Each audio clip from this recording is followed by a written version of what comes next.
আমরা যে গাছটিকে কৃষ্ণচূড়া ভেবেছিলাম,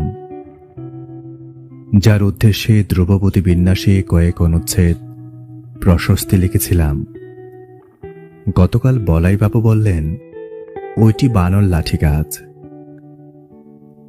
এলসিশিয়ান ভেবে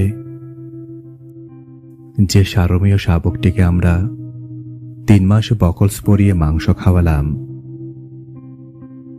ক্রমশ তার খেকি ভাব প্রকট হয়ে উঠছে।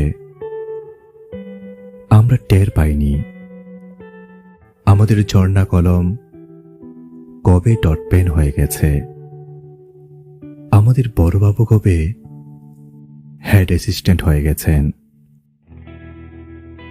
আমাদের বাবা কবে বাবি হয়ে গেছেন।